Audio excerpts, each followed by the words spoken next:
massive weekend of Premier League football transfer window going on as we speak, about to close. We're going to talk about that as well. But firstly, very quick question, because there's a lot of different types of sentiments around this. I have my opinion. But if you were John Duran, are you making the move to Saudi? And I want you to factor everything in here, because people have been saying it ruins the sentiment of the game. Football's becoming a capitalist sport. But then also people are saying it's money, yada yada. Where are we sitting with this? Get your money, King. I don't care what anyone says. Okay, so he's either gonna be one of the best that we talk about and everyone loves him, and he does all that, but we're not factoring in the point he could get injured, he could go a loss of form, the team might suffer. So many things can happen in football that you just think in one season to the next it can change. He has now gone from Colombia to the MLS to the Premier League, 30k a week to 320k a week, tax-free, education-free, healthcare-free. He set up his whole family and his kids for life in the span of 4 or 5 years. And if he stays there for 4 or 5 years, he wouldn't have even reached his prime by the time he can even come back. It's anyone who has a problem with that. This legacy thing, if I'm a footballer, I don't care what someone like me thinks with a mic talking to a guy. I don't care. I've got my job, I'm living it. And most of us, if we had an opportunity to have the same job under better circumstances for loads more money with less hatred coming your way, I think you'd take it. So I think it was Akim Fenwa who spoke about it and basically said the thing is obviously growing up, football is your hobby and you're doing it for this and you have these ideas of what you want to be, but obviously a job is still a job when you're doing it so much, and everyone can take the moral high ground. When you see that sort of money, this isn't a case of being offered a little thing here or there. This is life changing for him. And look, fine, he's already on a lot of money, but what he's been offered is completely. He would never get that in Europe. Never, no matter how good he gets, he will never see that sort of money in Europe. So absolutely, get your money. And look, at the end of the day, in 10, 20 years, he's going to be the one who's benefiting, and he's not going to be looking back thinking, I wish I got put in conversations with John Carew because I have more longevity in the league. Like, what are we doing here? Yeah, I am. Kim, I'm guessing you've got a similar sentiment in it. But I would move to Saudi now for like a 10% increase in pay. Yeah. Never mind like a 1,000% increase. I don't understand. I do think, obviously, in the same way that I think a lot of the sentiment around City has been targeted, I do think there's obviously like an anti-Middle East bias to the narrative here that probably wouldn't be the case if he was moving to the MLS, which is where he came from. If there was loads of money there, people probably wouldn't care. Same if it was like the Russian league or the Chinese league. I do think it's because obviously we've got sort of easy way out in blaming a lot of problems in this country and trying to deflect them. So I think that's why he's probably getting the criticism. He's also at the perfect age to go, right? Like, go for 2 years, secure however many, like 20, 30, 40 million, and then just come back to the Premier League. His quality will probably drop a little bit, is the only thing. But I think you're playing in intense heat. You'll be training probably fairly similar. I do think that the transition coming back probably won't be that difficult, but I don't know. He might drop a bit of level. Have we seen a player go to a league like that and then come back and succeed? I can't think. I think that was going to be my only counter. A lot of, not even a counter, but think about, remember when the MLS was popular for people moving there? The Chinese league was popular for a little while, and now obviously the Saudi league. I can't remember. Never had young players going. That's what I was going to say. So this will be really interesting because it might be the first time that someone kind of before their prime goes and then comes back. So everyone else it's kind of signaled the end of their career, whereas he's seeing it as like maybe a temporary thing. Maybe he'll stay there for the rest of his career. Like think back to Oscar, who left and just never came back. Like, he's still there, yeah, exactly. But I think Oscar says himself he loves it over there. By the way, did Jota do it as well? Like, he's gone back to Celtic now? I think. He's gone back to Celtic. Yeah. So, but then I think like one thing with this is that like Jordan Henderson is seeing it now, like with tax implications around his current salary at Ajax, like, because of the way it's structured, like you don't get a certain amount of money to a certain time, and then it hits the tax bracket of where you're based. So now he's back in the EU. It impacts. That's just because he left before 2 years, I think. Yeah, exactly. You need to just stay for 2 years. So if he stays for 2 years and comes back when he's 23, I think he will. He's set up entire generations for life. Yeah, like it's just a no-brainer. Yeah, I watched a guy's TikTok earlier. Actually makes great content, but he's very much so of like, he's like 22, 23. Like he's anti Elon Musk, but he has Twitter. He's like anti driving a car, but he has an electric. Like, you know, like these that like vibe that they come across with that. Like everybody should be a do-gooder, but I'm gonna actively do things that make me a bad person as well. So I also think like Juan Pablo Angel is an Aston Villa legend, but respectfully, like does John Duran want to be remembered as Juan Pablo Angel once? No, he doesn't. Was he ever going to be the best player ever? I don't think so.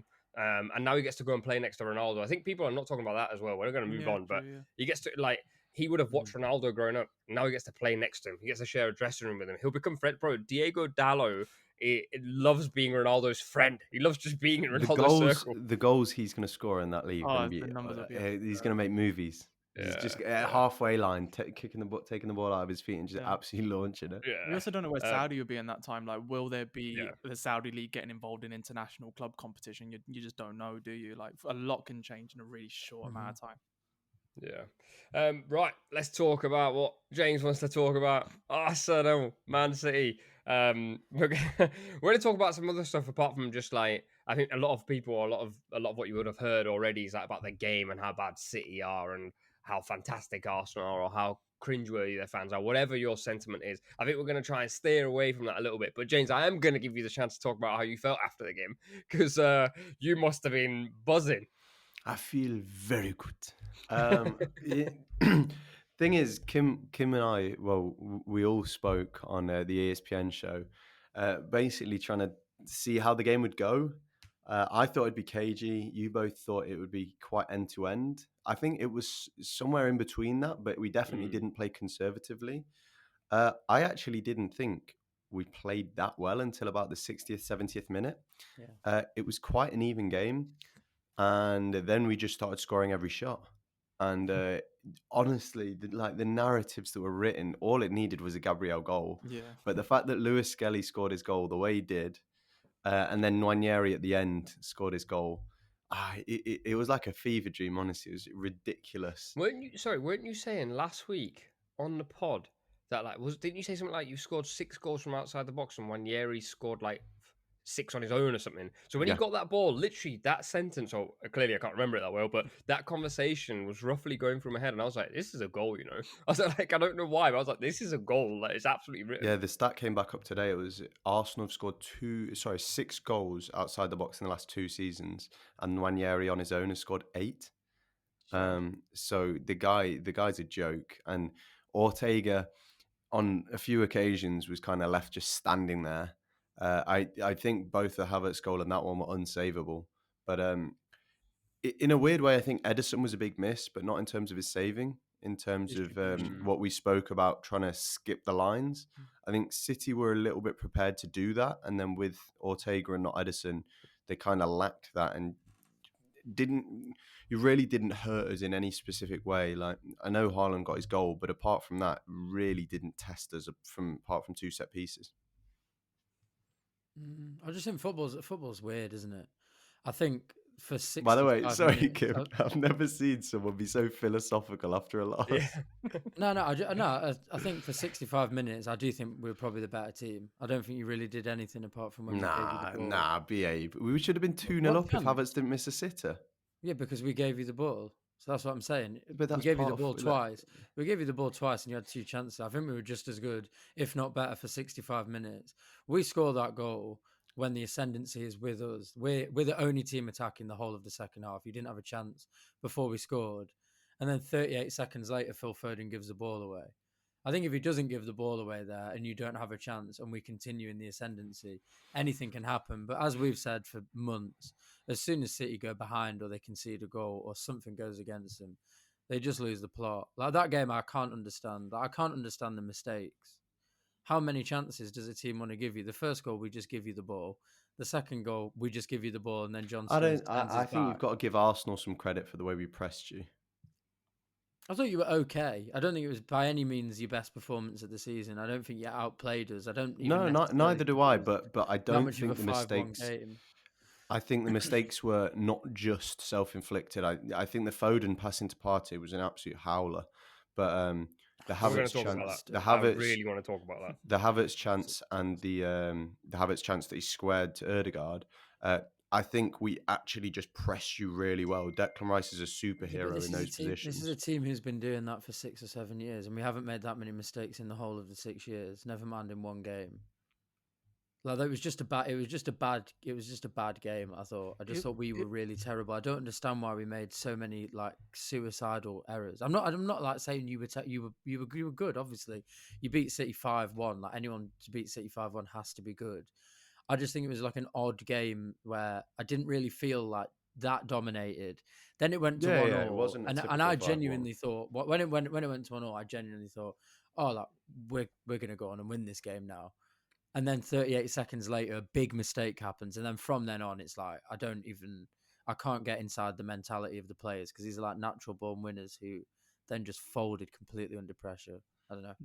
did it remind you at all? Like, I don't know why I got shades of the. You remember when you played Sporting with Amorim? Mm-hmm. I think it was one of his last games, and you lost 4-1. We had the pod then. I remember saying that wasn't a 4-1 game. It was kind of We like could have been like 4-0 up in the that's first what I'm 10 saying. minutes. Like, Yeah, that's what I'm saying. I don't think it was maybe the same level of chances here. Like you definitely had more then, but it was like there was like a period of the game where you just fell to pieces, and then at the end you're left to pick it up. It just felt odd.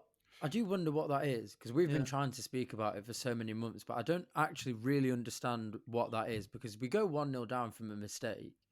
And you would think at that point, that's when the heads fall off and we lose 5-0. But we picked ourselves back up. For the next period of the game until we scored, we were the better team. Then we score, then we concede again. And there's no like confidence that, oh, we've just done that. We can go and do it again. It's like, oh, let's completely forget how to play football. Let's just play on the edge of our area and just play silly little passes. Like, whose fault is I it? see. I'm trying to get I to the think. bottom of it. I think you went 1-0 behind because Arsenal were like hungry to score and you were equally not very good. And then I think Arsenal, and I don't know if James agrees, but I think Arsenal was sleepwalking to a loss or like to a draw. Like they were almost passively letting the game pass by them, Yeah. and City became encouraged and became like, because you still got world class players. Even if you're playing Brentford away, if you're in the lead and you start to sit off, they'll get encouraged and they'll grow in confidence and things will start to happen. That's basically what happened. And then I think once it goes 1-1, all you had to do was control the next 5 minutes, which I think could have Mate, I happened. know. But it's so hard to say now because it's so circumstantial. Because within 30 seconds, Foden does what he does, and then Partey scores. And then I think you have to give credit to Arsenal because then Arsenal realised that they were like, okay, like these are done, but we're going to stick the knife in and we're going to make sure they know what it feels like. But up until that point, I was I like, think you're overplaying how I don't think City threatened as much aside from the Haaland goal. There yeah, were yeah, there were I two agree, but set pieces, but apart from that, you didn't lay a glove. I don't feel like once you took the lead, considering how bad City have been and considering how bad they were, which was proven within 38 seconds, I think you started to invite them into the game. Yeah, I I don't agree. mean like they were like ripping you apart playing good football because I don't think they've got the capacity to do that either. Like because they're so like clunky in midfield. But I think what started to happen is they started to go, we might be able to steal something, and you started to go, they might steal something. I think the way I describe it is we started playing. I think our game plan was actually to, as I spoke before the game, was not to do too much and be exposed against them. So I think we were kind of containing City. Then the goal was good, but I also think it was a bit of a Saliba mistake the way he let Saliba get a march on him like that. Let Haaland get a march on him like that. Then once we got the third goal, you could see we played without pressure. We just started playing our game, and we thought, "Well, we're 2 goals ahead, so we can just do whatever we want."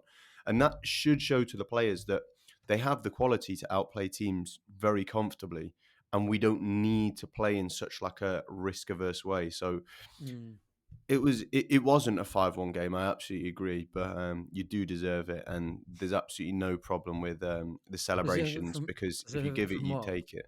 Deserve it from what? Haaland throwing This them. is what No, I not don't you, understand. not you personally, King. No. But this is what I don't understand about Arsenal fans because I came on here and I was like, you're actually like, let's be honest, there is probably a problem with like internet Arsenal fans. There's too many Yeah, of of them. course. There's no like actual understanding of football. You're quite a sensible, rational Arsenal fan. You must understand what Haaland means by saying "stay No, humble." You I'm have sorry. won I'm sorry. nothing. You have won Haaland. nothing. You're not invited to this party. You can't speak. and then you go and do like all these like little celebrations and do all these No, Instagram posts and this play is some such songs. bollocks, by the way. This Do you is not such understand bollocks. what humility is? When Haaland said that, people have turned it into like he was speaking like Plato and that he had this stay humble. He was only saying that because he was rattled. He was rattled because the game didn't go your way and you're playing against 10 You, men. So he was annoyed. you must understand though that you have to be humble. You have won nothing. Nah, it's bollocks. You have It's spent bollocks. 800 What is the million point quid in and you've sport? won What is the nothing. point in sport? You've won nothing. If you can't celebrate. No, we beat you 5-1. We can celebrate however we want. And Lewis Skelly has a right to celebrate because Gabriel said, "Who the fuck are you?" And Gabriel has a like right to that. celebrate. Haaland.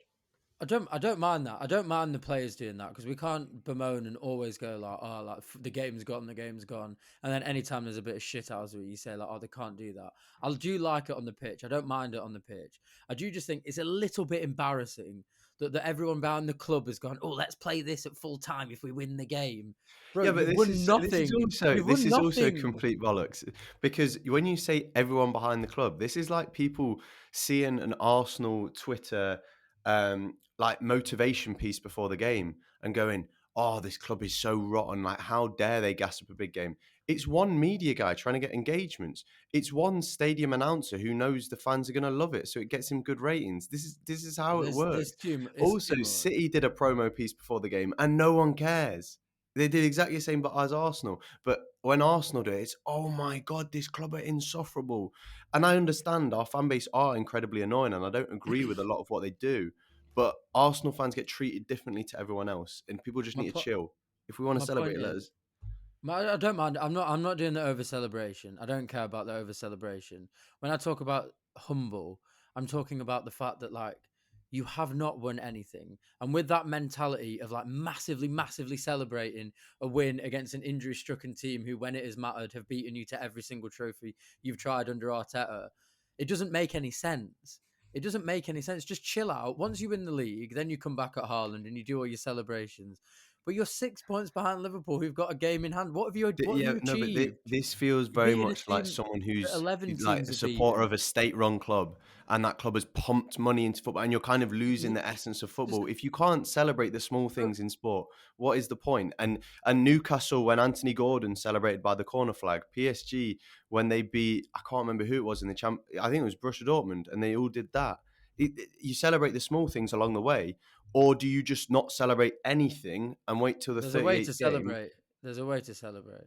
I see. I'm gonna let Dev give me his thoughts. I feel like me and Dev are gonna agree because we're both like from the outside. This is so entertaining to watch, by the way. It's so entertaining. But Dev, what are your thoughts before I give mine? I just think it's a bit of fun between footballers, isn't it, and football fans. Like I think when Haaland did it, like obviously we all saw the clips after, and it's like he's taking the mick a bit, and he is going to Arteta, patting him on the back. It's condescending as hell. And then after, it's like, you won the game, and then you just kind of reacted to it. But I always think back to when, like, Licha Martinez, when he said that thing about Adama Traore, like, I'm going to send him back to the gym or something like that. Had Fulham beat us, and then, I don't know, they flexed or something at the gym or just had a picture of Adama looking hench. It is football. Like, it is just a bit of fun, so I don't see a problem with it. Can I just say, does that mean then if City beat Arsenal early in the season and do all of this, that Arsenal can never clap back until we've won something? We've just got to sit there and take it constantly. No, I'm not against you, Dev, against what Kim's saying. Kim's saying that we've just got to firm it and you can keep abusing us. I'm not saying firm it. Celebrate however you want. Let your players celebrate however you want. Let your fans celebrate however you want.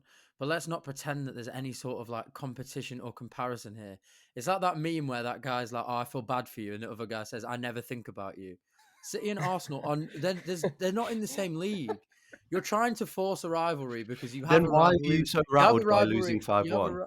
I'm not bad. I don't care. No, dude. but the City fan base are incredibly rattled by Arsenal beating you 5-1. You can say that about every fan base after every loss for every club. Think both fan bases are. I hate the word rattled, by the way, because I mean, in general, like when people use the word rattled, it effectively sometimes is just to say like, like you're clapping back at me, you're rattled. No, maybe someone's just clapping back, right? Like I think Gabriel shouting in Haaland's face, City fans were saying he was rattled. He wasn't rattled. He was just clapping back. He was like, and I think that's fair game. I think you could say rattled when like when Yeah, like when Rafa did the Yeah. the thing, remember he did like we're talking about facts, he was rattled. Or when Wenger did the arm thing, he was rattled. When Mourinho grabbed Wenger, he was rattled. But that like clapping back, I don't think is rattled. But I think the two things are quite true here. I think like yes, I think Arsenal sometimes will over celebrate, but I think if you move away from Twitter, which I've done, James knows there's a certain guy on Twitter that I cannot stand now because whenever something he yesterday he said, "Shut up, PGMOL. Oh, I know who You you're on guys are about. legends. You didn't ruin the game." I was like, "Oh, shut up, bro!" Like the PGMOL weren't trying to ruin the game at any point. But then I do also think like City and Kim and City fans are in a privileged corner because they've won the trophy so many times. And so, like, for them, like, any sort of celebration is absolutely allowed. But then I do just think, like, I don't know, like, I'm so unsure as to whether I enjoy the crazy celebrations because James, you must know that, like, if you don't win the league at the end of the season, people are going to use everything in the last 24 hours to like smash you over the Yeah, but head. Do you know what I mean? that's so weird to me because we're just celebrating beating our rivals 5-1. Can you not do that anymore? If it was honestly, if it was 2-1 as well, I'd have said we'd gone over the top, but we smashed City. We scored 5 open play goals. The last team to do that were Middlesbrough in 2008. The annoying thing about Arsenal fans and the annoying thing that came with those celebrations is there's no self-awareness at all. Like you would never hear an Arsenal fan or groups of Arsenal fans on Twitter going like, "Oh, do you know what? Like, actually, yeah, fair enough. They are much better than us." But blah blah blah blah. You've got the best manager in the world. You've got the best centre backs in the world. You've got the best player in the world. Saka's better than everyone, even though he's never won anything. Blah blah blah blah. There's no like humility. There's no understanding for the situation. And that's what I find incredibly frustrating. I don't care if we've lost to you. I genuinely don't. I've seen the best things I can ever see. I've been to Istanbul with all my mates and watched us in the Champions League. I do not care if I'm sitting in my bedroom and I watch us lose 5-1 to Arsenal in a season where all of our players are injured and they're all old. I'm not rattled about that. I just think there has to be some form of like humility or understanding of your position. Like, don't come to the table with all the slander when you haven't done anything yet. I think there's a certain. I don't think James is one of these people, by the way. I know, like James No, will definitely know not. this as well. But like, if Arsenal win a big game or get done by a referee for a real short moment, like you will lose your switch, like any football fan Oh yeah, I would, was right? going to say Like, as most fans do. yeah, and then you'll go back and like say it's Twitter, you'll amend what you said. But I do think, speaking from experience, sometimes there are similarities between Arsenal and Liverpool pre-winning the league, like almost. And I hear it completely because we're desperate to win it, right? And so that desperation can sometimes become overconfidence, or if it's not overconfidence, sometimes it can come off as like arrogance, but arrogance that we haven't earned. And I think that's where both those two fan bases get murdered by everyone for the right reasons. um, but And it will be interesting if and when we do win the league or the Champions League, how people then react. Because then will people say, "Oh, Arsenal fans, you can be as loud as possible," or will they find new ways to complain and call us Well, insufferable? no one's saying anything about Liverpool fans. No one's saying anything about Liverpool at the moment because I But think Liverpool have always been quite an insular club. Liverpool, I think, because geographically and for several reasons, I don't think Liverpool are as but the media kind of leave Liverpool be, whereas the media know they get so many clicks off Arsenal, in my opinion. Arsenal and Man U are treated differently. That Yeah, is a reality for sure. And also, Arsenal and Manchester United's fan bases in the UK are much more vast than Liverpool's. Liverpool's fan base is generally from Liverpool. Now it's growing, yeah. but that's why there's always the joke about Man United fans being in London. And these days I'll find Arsenal fans in Bradford, which is mental because I never did. Um, anyway, back to something Kim just said earlier. Arsenal have the best centre backs. Our friend AFC James tweeted. Let's read this tweet out. Let's open this tweet. Hold on. Let me read I it don't word think I've for word. heard this. I don't know How what's going dare a on. man speak emotionally? The levels of performance Gabriel Magalhaes is putting in, week out, are honestly ridiculous. Best centre back in the world right now, bar none. And I saw a Liverpool guy reply saying, if you tweet about anyone not being the best centre back and it's not Van Dijk, people will wake up knowing you said it somewhere. And that's exactly what happened. But you defended yourself. You said, no, he is better than Virgil van Dijk. I think you said Van Dijk is in the conversation, but Gabriel is the best. No. I said Van Dijk is still the best centre back in the world, but Gabriel's performance levels have been better this season. That's what I said, and I probably stand So by it. I'd probably stand Probably. that. It's hard though, isn't it? Because I think Arsenal have actually been put under more pressure than Liverpool. Yeah. I don't feel like Van Dijk has had that much to do in that many games. Especially So it's because of the not as midfield it's not issues that Arsenal have kind of had. Like, exactly. like Gabriel's had more of an opportunity to be exposed. I'm not And saying he's Van Dijk literally has won like had. points. Yeah, exactly. And I'm thinking, could Van Dijk have done that role? Probably, but that's a bit semantic in it. Like it is a bit one of them. You just can't ignore Liverpool's defensive record though, which does hinge pretty clearly on Van Dijk, and They've without only him. conceded one fewer goal this season Mm. in I the mean, to Premier be League. fair though, brother, Kelleher, who I know, this is the Ortega thing, by the way. Like Ortega prior to yesterday was the second best, set number 2 in the league. Kelleher has proven even this season, as much as I like the guy, he is still absolutely a number 2. Like, and he's people were saying he'd be Manchester, maybe Manchester United's number 1, he might be, but people were saying he'd be I don't know, Chelsea's number 1. He'd still have to compete. Like, he's not streets ahead of every other goalkeeper in the league. And I think we've played 12 games with him this season. Yeah, but at the same time, Arsenal played 5 games with Partey at right back. So yeah, I hear you, but we've had as much, if not way more, injuries than you to have to suffer with, and Gabriel has been a rock in that defence. Honestly, the outrage from Liverpool fans, I understand it's protecting your boy.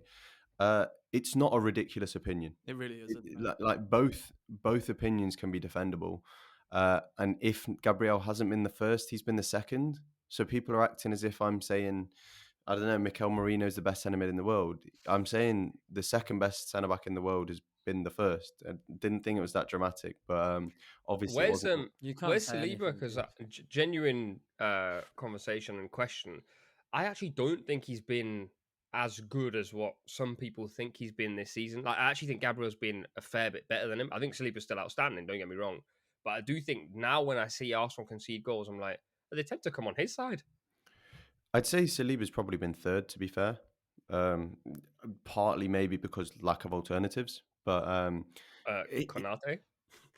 nah, Saliba. I still think Saliba's been better than Konate. Konate exposed himself quite a few times after his returning from injury. Um, I don't think Saliba's been vintage, but I think that also comes from the fact that people's expectations of him now are that of top 3 defenders in the world, pretty much. So regularly in games, he will put 9 out of 10, not put a foot wrong, turn out of trouble under huge pressure. But Gabriel is more impressive. So he will be on a 1v1 and make a last ditch challenge. He will score an important goal to win us the game. So Saliba's been top 9 out of 10, but I just think Gabriel has been that much more impressive on top of being solid and not putting a foot wrong. And yeah, maybe Saliba has made, I say, the Haaland mistake. It wasn't much of a mistake, but to not concede goals at this level, you have to be 100%, and I think he could have done a little bit better there. Last thing on Gabriel, and I definitely want your thoughts on this, Kim, because of what you said earlier. And to be fair, all of you, I'm trying to get this Gary Neville statement up, but I can't find it. But basically, he said something along the lines of, don't quote me, he didn't like what Gabriel did by screaming in Haaland's face. He thought it was disrespectful. He said, I would never do it as a footballer. It just didn't feel right to me.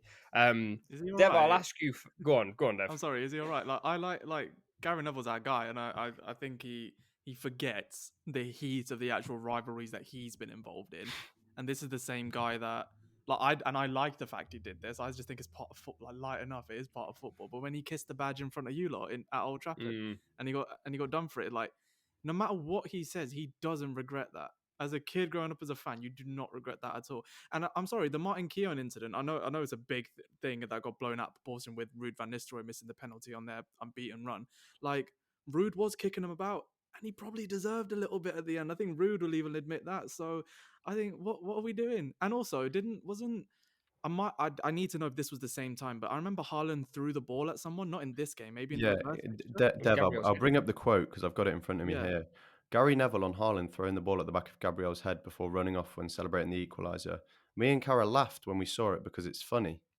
Neville on Gabriel shouting in Haaland's face after an Arsenal goal.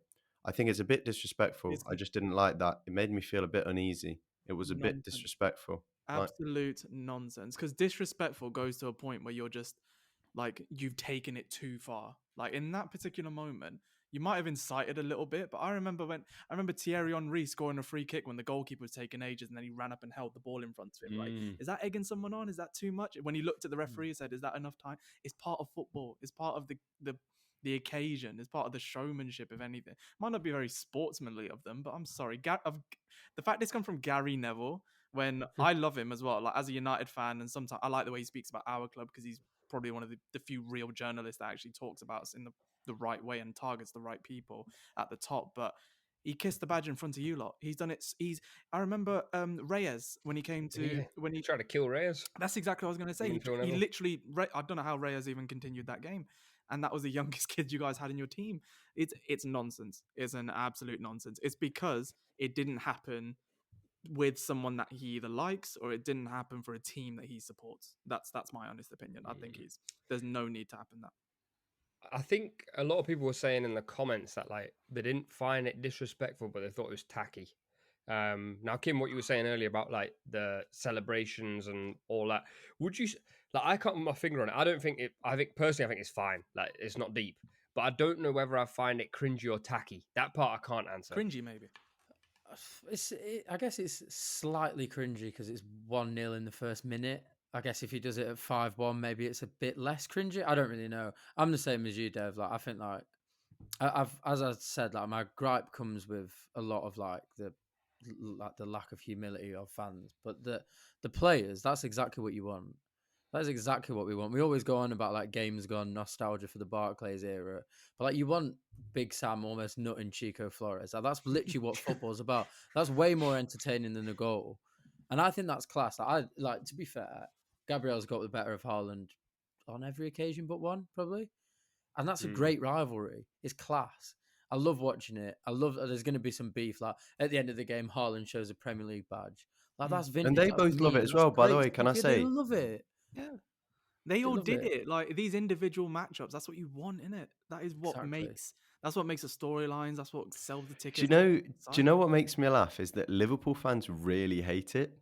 And I don't know if it's because Liverpool and City had such like a friendly rivalry, which was one of the weirdest things in the Prem. But Liverpool fans really Yeah, it was never friendly, I don't think. Yeah, Fabinho, Kim will probably remember this better than me, but Fabinho like headbutted someone in the middle of the pitch, like the year we finally closed the gap. I think Pep and Klopp obviously liked each other and were really and Van Dijk and De Bruyne go on holidays together. Yeah, but their kids are friends, bro. You want their kids to stop. You want them to stay away from the ginger kids. Your kids on it was holiday. Probably a bit friendly on the pitch. It certainly wasn't friendly off the pitch because it basically just replaced for a few years the United-Liverpool rivalry because there's such a massive rivalry between the cities. You obviously wouldn't feel it, I don't think, if you were in like London or not in Manchester or not in Liverpool. But it was very, very toxic. You think about like the buses getting chucked at, like all of that kind of stuff. Every City Liverpool game I've been to, whether it's at Anfield or the Etihad, there was loads of scrapping, way more than any. Oh yeah, the fans were toxic, no doubt. So, I'm saying on the pitch it was a lot more respectful. But then Arteta and Pep, that's been pretty respectful. I don't know. Arteta and Pep, there's a look in each other's eyes. They defo. I don't think they like each other as much.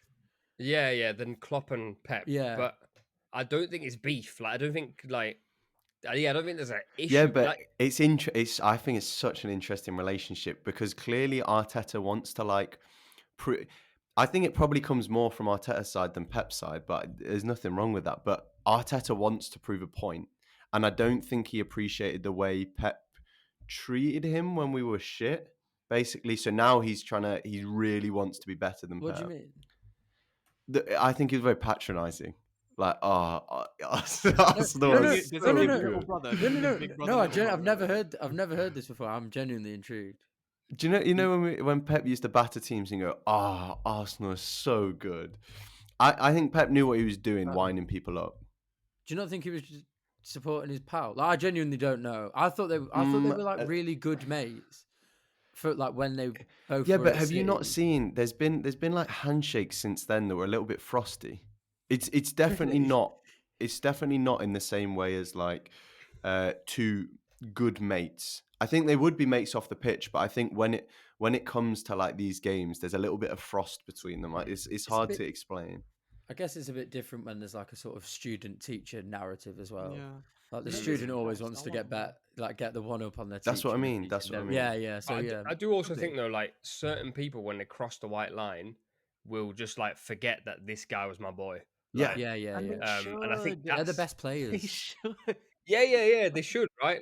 Like, I'm not No, saying, I'm not saying you are, but I just want. I yeah. love all that. Like Phil Neville and Gary Neville. He didn't even acknowledge his own brother when they were Oh, in the bro, the tunnel. way Phil Neville would Oh, fly into tackles and Gary, I yeah, was like, bro, that, like I'm sorry. me, But that me is, and my elder brother play football with each other, and yeah. like we fly into tackles, and Yeah. people are like, oh, these want to kill each I other. remember Bex when he went to not Madrid. I think when he came back from Milan, we kicked the hell out of him. Yeah, And it's not. And I'm not advocating. Okay, kick the crap out of your old teammates. What I'm saying is like you're not representing them. You're representing the 60 odd thousand that's come and watch you. They Yeah, want. yeah. Then they're buying for blood the whole time. But what I'm saying is you give them intensity and you give them that you represent this. And if that means you don't represent them and you go against them, that's what you're supposed to do. On like a slightly elevated and semi-unrelated note, bro, like when you're a footballer, you are wearing the badge of a club of people like us who have our whole life. My whole life has been shaped by City. My whole Mhm. friendship group, every activity I've done from the age of like 7 to now has been pretty much dictated by when City were playing. And then we're in a derby game against United and the cameras are on and they're hugging each other before the Oh, game. don't. I actually find it like genuinely disrespectful. Yeah, Kim, you know what the worst one is? When you know you put the badge on the ground and they refuse they to walk on the just ground. stamp on it. I'd be I spitting on hate it. I would spit. I don't So care. cringe. Spit on it. I would spit It's on it. Rio You know what? I Ferdinand don't did that mind to it either. You know, I don't Yeah. actually mind it. Like if it was the other way around and they're messing up ass up, that's what you're supposed to do.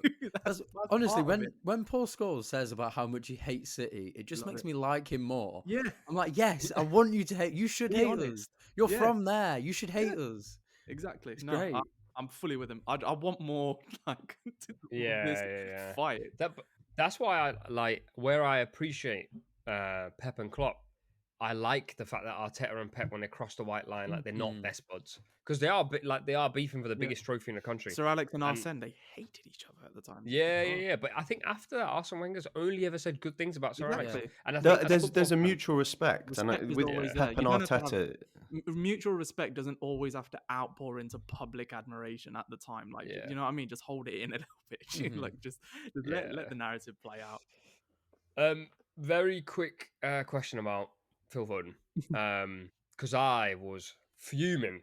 Let me walk you through how I saw this, and you can tell me if I'm maybe spinning this to my narrative. But he has that moment where he gives the ball away to Thomas Partey, and commentators immediately were like, "I think the referee's just got in the way of his view there." And I thought, I dashed my daughter at the TV and said, "The hell did you say?"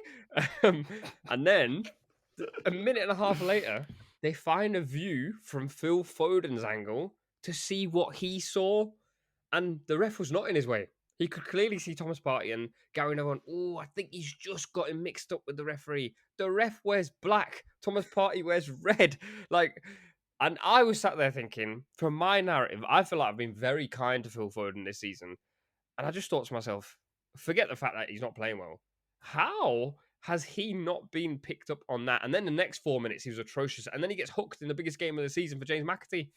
Am I seeing this from a toxic angle, or did that happen the way I just said it? You're asking me? I think, Yeah.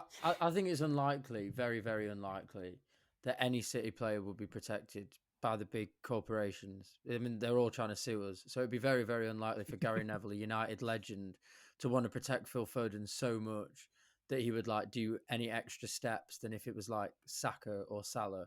It's probably because he thinks he's a really good player and it was such a bad mistake. He's thinking like, how could he have done that?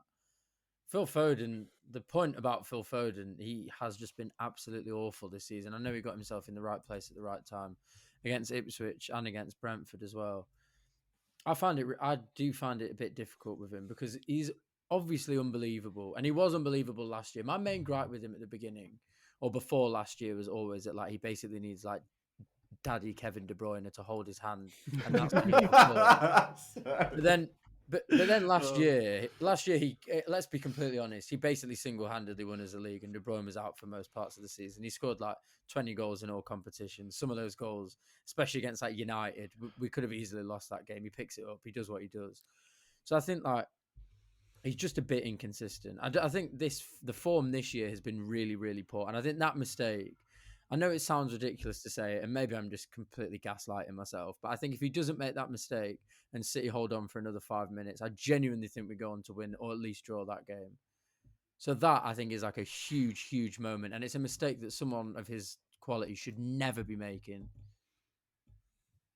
Is that What's the reason, unfair? James? Say it with your chest, James, because I can't say it. Dev can't say it. I just think Foden gets a certain type of privilege that not all players get, and Brilliant political answer. maybe for whatever reason, but yeah, I do think he escapes criticism in the way that other players don't, because he has had a very poor season, and if other players go through the same patch, like Marcus Rashford, they get absolutely abused for it. Um, so I don't condone the abuse of any player, but it is weird inconsistencies with the way some players seem to get away with it. I saw last week a young kid make a mistake, and they did a flipping PowerPoint presentation at the end of the game as to why this kid's head is not in the right place, why he's not quite the level, yada, yada, yada. Phil Foden's been in the division for 6-7 years, and I'm not saying kill him, by the way. I'm saying at least talk about the fact that changed the complete course of the game. They didn't even talk about it. They just showed the highlight of the goal over and over again. So I was raging, and I share the same sentiment as James that if this was gone, say it with your chest. I can't say it, bro. I can't say true. it. It's probably true, right? He's English. You can say it, bro.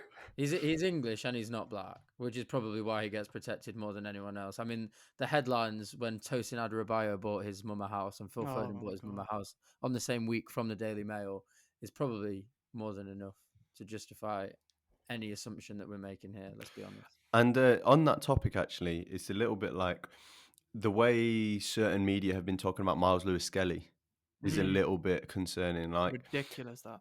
some youngsters do that, and they're just cheeky. Miles Lewis-Skelly, he's arrogant. He's bitten off more than he could chew. He's at fault for getting sent off when he just tried to trip a guy. Like, it's fucking insane the way, and you can see it creeping in. Certain journalists will like make these pieces and look around. Is like, did I get away with this? Did I get away with this? Oh, I got some clicks actually. Oh, let me do it worse next time. And then other people see the same and they go, oh yeah, we'll do the same because that's getting clicks. And people need to call it out, but it's such a difficult situation because the more you call it out, the more clicks they get. And these places just thrive purely off clicks. They don't care about if it's positive or negative. We can probably like cut this out the pod, but what do you actually think it is with the journalists? Do you think they are genuinely intentionally playing on the fact that the country is a little bit less favourable towards people of colour? Or do you think it's genuinely just so ingrained in their head that that is actually what they see? And they're like annoyed by Rashford going on holiday, but they're not that bothered about it when it's Mason Mount. I think they are incentivized by how they know people will react towards it. So, which is disgusting, though, bro. It is. No, of course it is. But like, I'm a Man United fan. We've had it with Rashi, and we've got it with Mainu now. It's like we know the trend. We know exactly what it is. And being a like person of color in this country, we know the stick. But it's like certain newspapers are represented by certain parts of the government. They have certain feelings towards other parts of the country and the people within that part of the country. And when if I put a headline out there, I think we could all guess 2 or 3, not even journalists, 2 or 3 publications that would probably have written it.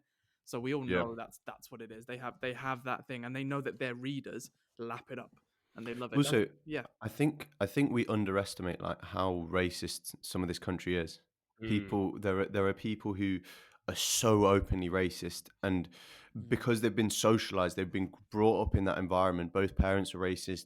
They're brought up in a place where they don't see people of color. They just think it's acceptable, and because of that, but both A, you'll get racist journalists, but B, you'll get so many people who lap it up that it creates a market for it. And then on top of that market of racists, you get people who are outraged by it, rightly so, but then that creates a fairly big market of people who will click on something. And as I say, these people just get basically paid off clicks. So they'll go, yeah, sure, I'm going to keep doing it. And I see certain, not even publications, certain individuals posting things. And consistently they'll have more quotes than likes. Mhm. And I'm thinking, you cannot be ignorant at that point. You cannot Mm. pretend to not know what's happening. Some of that really does come from the fact, though, that a couple of things. One, they know they're untouchable. Like you just said there, like, what can we actually do? Mhm. Like, the narrative that's being made around Arsenal's left back, who happens to be black, is very deliberate. Is very calculated. Is very. They're waiting for him to have a bad breakup with Yeah. a girl, and they will spread it like wildfire that we told you this was going to happen. But there's nothing we can do now because they run the narrative. And it's no surprise that the Daily Mail, which is a very toxic newspaper, Right. sells more papers than 98% of the other papers in this country. And I agree with you. I think that there's a lot of racism in the country, but it's very different to America. In America, like, if someone's racist, they're from a certain place, or they have a gun, or they shoot people of a certain background, or they openly will just say, like, I don't like people of color. In this country, what I've noticed, especially in the last 2 or 3 years, especially in this industry, the moment you get to a certain point in the industry, now your race becomes important. Or the moment you get to a certain conversation, now your race becomes important, because that's the only time when people are willing to go, actually, you know what, I don't actually like people of color. Up until this point, they're like, hey, you can come to my daughter's party, like, that's absolutely fine, like, you're just another person. That's where I think we're, like, in a really dangerous place, politically, generally, as well, off topic, but for footballers it's very dangerous, because, like, the moment he made that tackle on, I can't remember the Wolves player's name now, it's gone completely out of my head.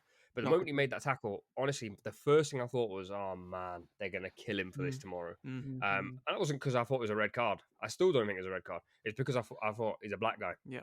from London. And I was like, he's done, Didn't anyone basically. think that in the Euros as well? Like, Yeah, to go on your point about, like, I remember, obviously Bellingham's the one who got the overhead kick and that sent us through, but everyone started talking about Gareth Southgate. They're worried about him. Of course, they're right to be worried, but my immediate thought was, like, the golden boy of the tournament, like, Jude Bellingham had a poor game up until that point, and I was like, they Oh, bro, all sorry, that's just triggered my mind. Sorry, 1 second.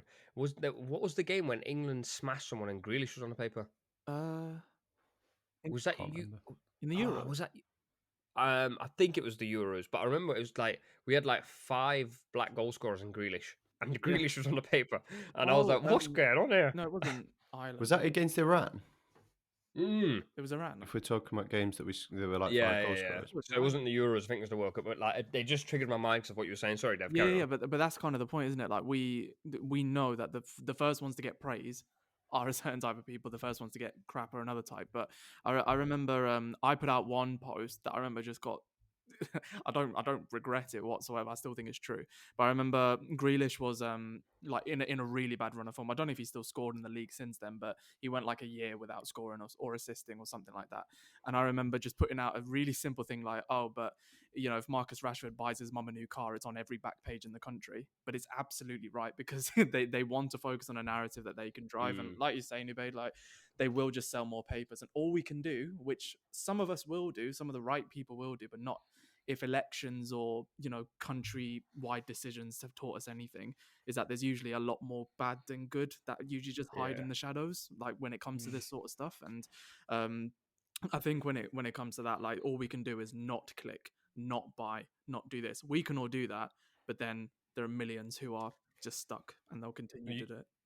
We're gonna go back to football in a second, but you know, while we're talking about this, the whole time I've been thinking a few things. The fact that Kim opened this by saying we don't have to keep this in the pod, one, tells you what we're talking about now, like how we're having to tread carefully around a conversation that we shouldn't have to tread carefully around, and I completely understand why you said it, by the way.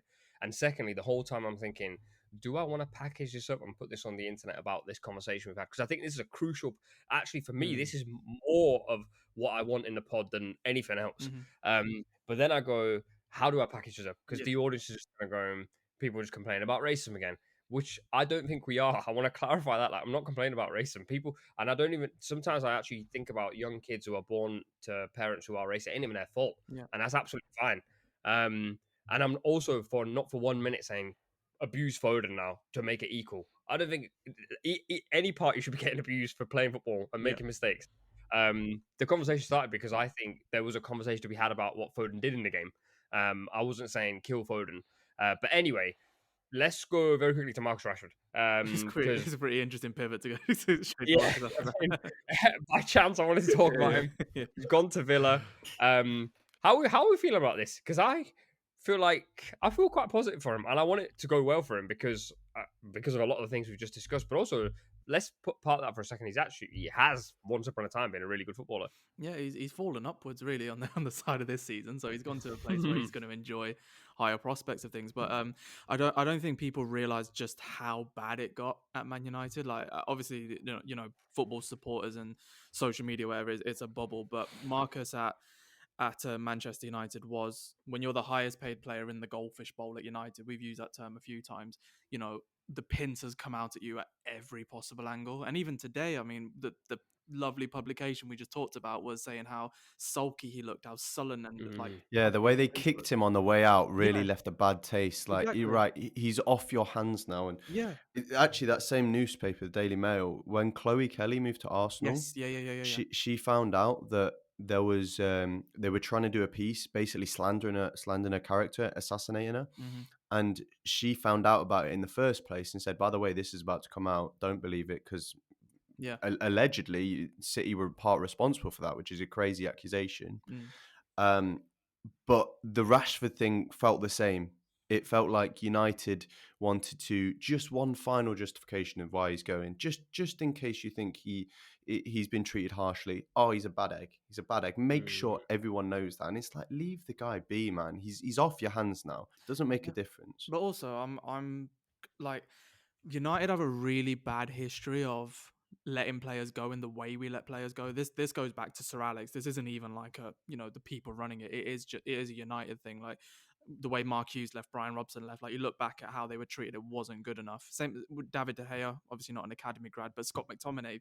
This summer, I'm not the biggest fan of him, but he's gone, and he probably for the time it was right for him to go. But Marcus is different, and it's at a stage where I don't call him Rashford. Like Man United fans don't call him Rashford. You call him Marcus because he's one of us. But he's been at the club since he was 9. He's broke through when he was, I think, 18, Midtjylland, Arsenal, and then went on to do what he did. But he essentially, at the time when we needed him, he stepped up. Like you could talk about his record in big games and things like that, but on the pitch, off the pitch, Marcus Rashford was Manchester United, and he was such.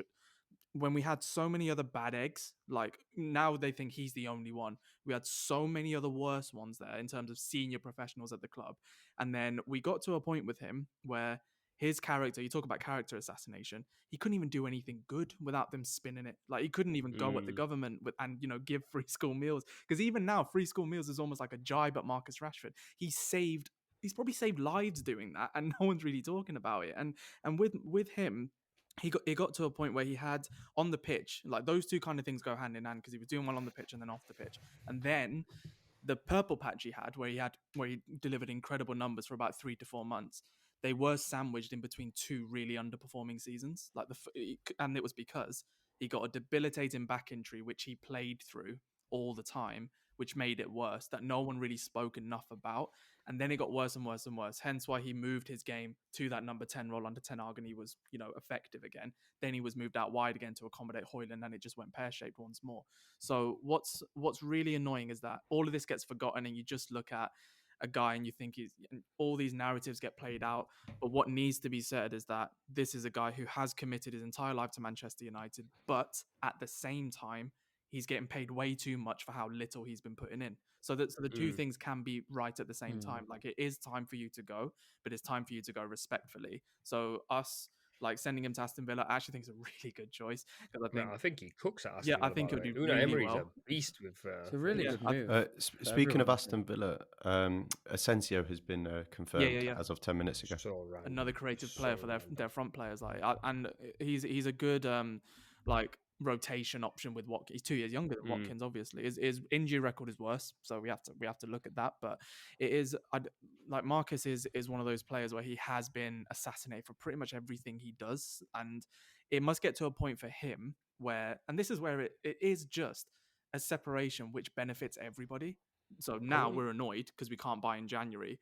He would have been absolutely destroyed if he let his salary stay at the club for next summer, because that was a real problem. I wonder what happens and I'm going to ask you one closing question to all three of you before we wrap. If he goes there and tears it up, because the first thing he said was, "I'm only here temporarily." So if he goes there, and this is related to the question I'm going to ask you, and bags 10 goals before the end of the season, all comps, you got a situation now, because now you've got a guy who can perform somewhere else. It probably works out well because someone else will come and buy him. But very quickly, in a word, how many goals do we think Marcus Rashford is going to score at Villa between now and the end of the season? Bear in mind, there's probably 14, 15 league games to go. Probably gets 2 or 3 Champions League games. They're still in the FA Cup, so he might play close to. He's got a maximum of about 20 games to play. It's a difficult one because I feel like he either scores like none or goes crazy because it's such a confidence thing. Yeah. So if he scores a few goals in the first few weeks, then he'll be starting every week. Then his confidence is going to be flying. And honestly, if anyone is going to get the most out of Rashford, I think Emery is the guy. Emery wouldn't target a player like that if he didn't feel he had a plan for him.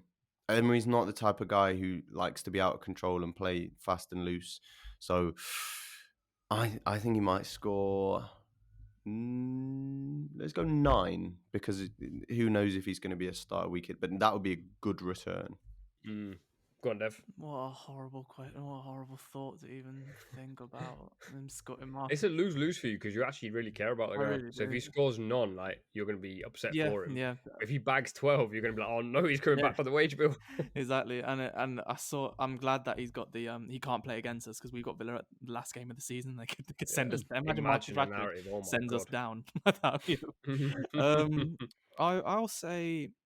I'm just interested to see how he lines up, like where he actually plays, if it is off the left or not. I think I want to say 6. He wouldn't play off the left in a 4-4-2. Surely there's no way. I think he plays up front and Ollie Watkins goes to Arsenal, but we'll see. We've got 3 hours left. Well, that's another thing though, because it's one thing about Marcus that when we needed him to really work off the ball, he didn't. And that has to be said. He did not work hard enough off the ball. And a lot of his runs were made in the wrong way, not towards the ball, but probably to get himself some more space. So in terms of his off the ball work, it wasn't good enough for Ten Hag or Ruben. So I'll say 6. I don't know why that number's sticking out. I think it's got 6. Kim? I have a weird feeling he's going to do really well. I think what I can see happening is him doing really well until the end of the season and then petering off again. Because as you mentioned, I don't think there's a player who is more of a confidence player than him. I genuinely can't think of one. I think it's so emblematic of Manchester United's problems that he has been allowed to leave in the way that he has. I think, as we were discussing about the newspapers before, he's been absolutely slandered to high heaven. Probably the worst out of any other footballer, just for trying to do right by poor kids. It's absolutely insane. And I think Man United had a duty to protect him much better than they did. And I don't think they have done. So I'm happy for him that he's got his move. I really would have liked to see him go abroad because the fact that he's moved to Aston Villa and then within an hour, the Daily Mail are talking about his appearance and how he doesn't look like this and how he shouldn't be doing this. It's like he hasn't really escaped any of the problems. I think honestly, I think his first 5 or 6 games, I think he just bags. I think he goes crazy. But we don't know how fit he is either, do we? Because he's obviously not been playing at all for the last 3 months. I think overall this season probably 10. Do you think that'd be a good return? Honestly, Great return. I'm trying to look at Villa's buy. 40 mil. 40 million quid. See, I don't think they've got the money to buy.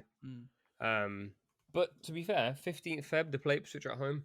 He's bagging in that game. If he give him 10 minutes off the bench, he bags, and then they've got a pretty sticky run. But then they've got a nice run at the end. Yeah. But all right, pod went left, right, but we got to most of the points we wanted to talk about. But I also just want to very quickly say that a lot of people listening, or some people listening, will be like, "That is such a random conversation to have in the middle of the pod." But I do want to hear your thoughts, and we'll be getting more of those on Spotify and YouTube. And I probably will clip it up, to be fair, and put it out to the ether and see how the ether receives it. Probably cancel all 4 of us, to be honest.